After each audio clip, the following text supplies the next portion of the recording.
La sécurité de l'aéroport. Qui n'a jamais ressenti ce petit pincement au cœur en devant jeter sa bouteille d'eau, parfois presque pleine? C'est un grand classique, on a tous connu ça. Une expérience quasi universelle pour quiconque prend l'avion. Mais au fond, pourquoi? Pourquoi cette règle si stricte? Bon, aujourd'hui on va décortiquer ensemble l'histoire qui se cache derrière cette contrainte bien connue. Ah oui, ce fameux rituel, les petits flacons de shampoing, le dentifrice format voyage, le tout bien serré dans ce petit sac en plastique transparent. On connaît la chanson.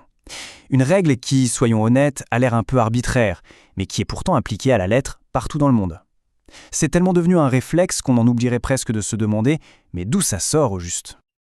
Voilà, c'est la question. Pourquoi 100 millilitres, très exactement? Pourquoi pas 150 ou 50? Eh bien, la réponse, elle est bien plus folle que ce qu'on pourrait croire.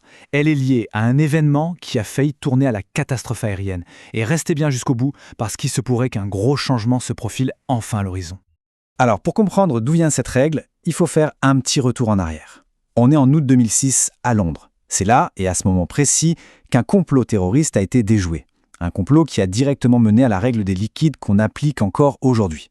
Croyez-moi, ça a été un véritable tremblement de terre pour la sécurité aérienne mondiale. Ce qui est vraiment glaçant, c'est la simplicité du plan. L'idée des terroristes, c'était d'utiliser des objets de tous les jours pour passer entre les mailles du filet. L'ingrédient principal, du peroxyde d'hydrogène. Oui, de l'eau oxygénée, mais à une concentration très élevée, ça devient un explosif redoutable. L'astuce, c'était de le transvaser dans des bouteilles de soda pour que ça passe ni vu ni connu. Et une fois à bord, il n'avait plus qu'à assembler le tout avec d'autres éléments dissimulés, comme des piles ou un détonateur. Ces mots, prononcés par le juge, ils font vraiment froid dans le dos. Ça donne une idée de l'ampleur de la catastrophe qui a été évitée de justesse. Il faut bien comprendre que ce n'était pas un plan amateur, loin de là. Le but, c'était de provoquer des pertes humaines massives, comparables à celles du 11 septembre, en faisant exploser plusieurs avions en quasi-simultané. Et surtout, ce complot a révélé au grand jour une faille béante dans les systèmes de sécurité de l'époque. En fait, cette règle sur les liquides, elle n'est pas arrivée toute seule comme ça, par hasard. Elle fait partie de toute une chaîne de mesures de sécurité qui ont été mises en place les unes après les autres, toujours en réaction à des menaces très concrètes. On pourrait presque dire que chaque nouvelle contrainte qu'on subit à l'aéroport, c'est un peu la cicatrice d'un complot passé.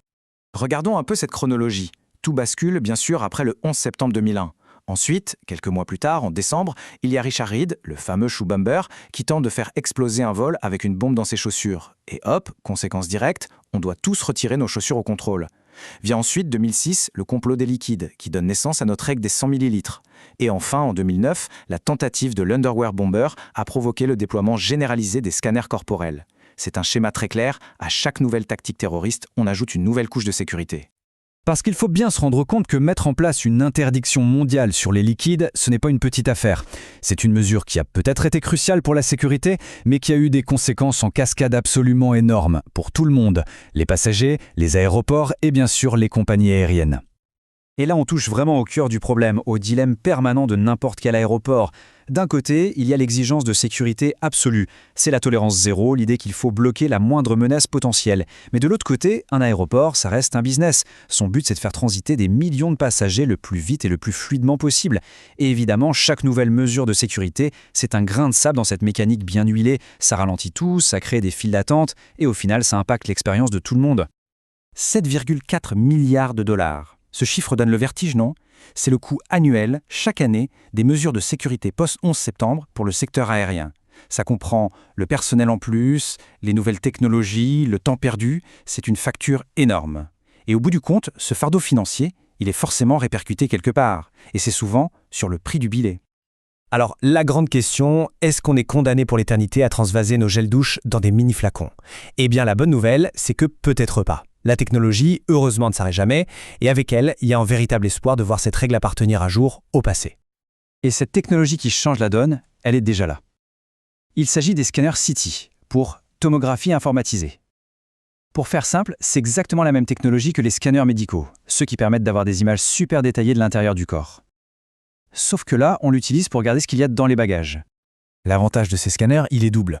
D'abord, pour la sécurité, c'est un bond en avant incroyable. Il crée une image en 3D super précise du contenu du sac et des algorithmes analysent la composition de chaque objet pour repérer automatiquement tout ce qui est suspect, y compris les explosifs liquides. Et puis pour nous, les passagers, c'est un confort immense. Fini le déballage de l'ordinateur portable et des liquides. Tout reste dans le sac, ce qui rend le passage beaucoup plus simple et rapide. En réalité, ces scanners CT ne sont qu'une partie d'une vision beaucoup plus large, la Smart Security, la sécurité intelligente. L'idée générale, c'est de sortir du modèle taille unique, où tout le monde subit exactement le même contrôle. On passe plutôt à un contrôle basé sur le risque. En s'appuyant sur les données, on peut identifier les voyageurs qui ne présentent quasiment aucun risque et accélérer leur passage, pour mieux concentrer l'attention là où c'est vraiment nécessaire. Et cette nouvelle philosophie, elle se voit même dans l'architecture des aéroports. On essaie de s'éloigner des zones de sécurité froides, angoissantes, qui ressemblent à des usines. Les nouveaux points de contrôle sont pensés pour être plus ouverts, plus lumineux, plus accueillants.